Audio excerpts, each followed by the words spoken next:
It's good. Welcome back to Invest and Trade with Jax. Hope you're doing well. Good morning from Canada. Hope you had a terrific weekend. Still continuing with the holiday today in the US and in Canada. Wouldn't expect much movement in the market with Labor Day. So currently we're sitting at 19,878, down 0.21 on the day. Sitting at market cap of 378 billion. 24-hour volume 27.61 billion. Let's hop into the charts. So as you can see here, we haven't had much movement for over a week now, but we do have a symmetrical triangle to watch. So what we could be looking at is an A, B, C, D, E, where we've come up in a wave A. Here's your wave B. You have C, D, E, and now we started to see a rejection. So if we do begin to break down here, all we're looking at is that we haven't yet completed our wave 5, and we could take a measurement of the triangle.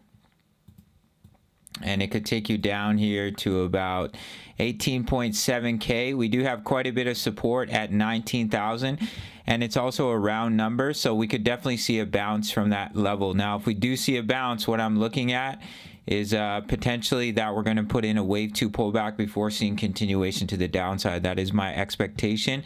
I do think there's a good chance to bounce in this range in between about 18.8K and about 19.9. However, if we break that support, that would be a strong bearish signal that we are going to come back down to about 17.8K.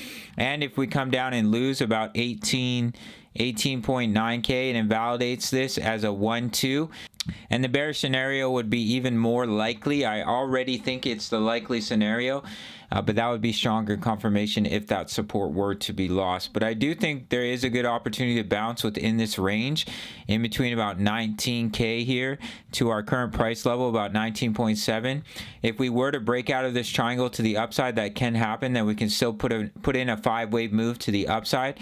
The bullish scenario is that this is a 1-2, and then we start to break out in a large wave 3, which I don't think is likely if we do bounce here. I think it's much more likely that we see a wave 2 pullback before seeing continuation to the downside in a 5-wave move to complete the larger wave 5 that could take you down here anywhere between 11 and 13K.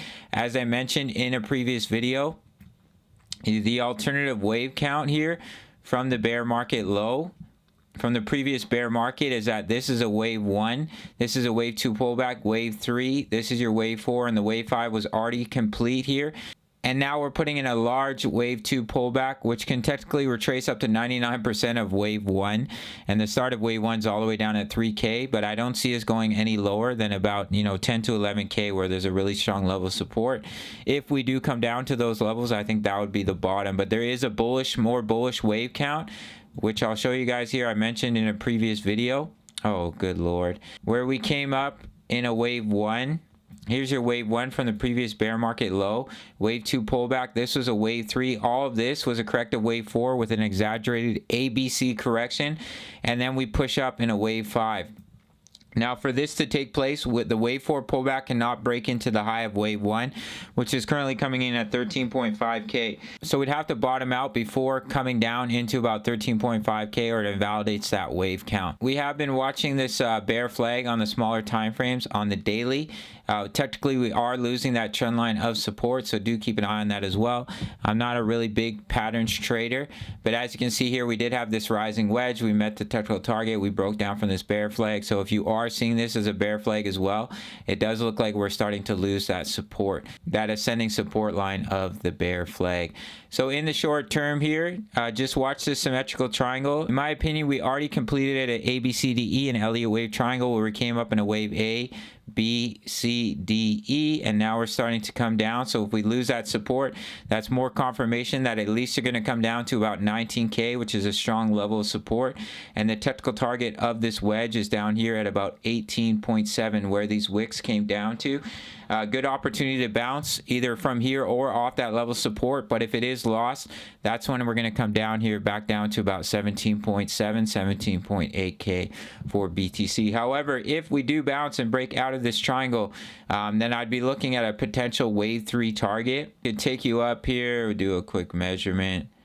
basically take you up to about 21.3k. But if we do start to break out and push up, I would be expecting that you're putting in a wave 2 pullback that could land anywhere in between the 0.382 at a minimum at 21.5, the 0.786 at 23.8 before getting rejected once again and coming down in a wave 3. I definitely will be looking to short that area, but it's just my opinion. It's not financial advice. All right, guys. So that's it for this one. Big shout out to Bybit. That's where I do all my trading, up to $4,500 in bonuses over there. You can check out my full length tutorial, and I'll open up the Discord real quick where we have over 2,000 members posting chart patterns, talking all things crypto. Let me pop it open. So as you can see here, they're posting all kinds of charts, analysis, analytics, a lot of goodies, and you can get my exact entries, exits, and and take profits at the $10 membership. You really can't beat it. Sign up through the Patreon link, and I'll see you in the next video. All right, much love. Take care.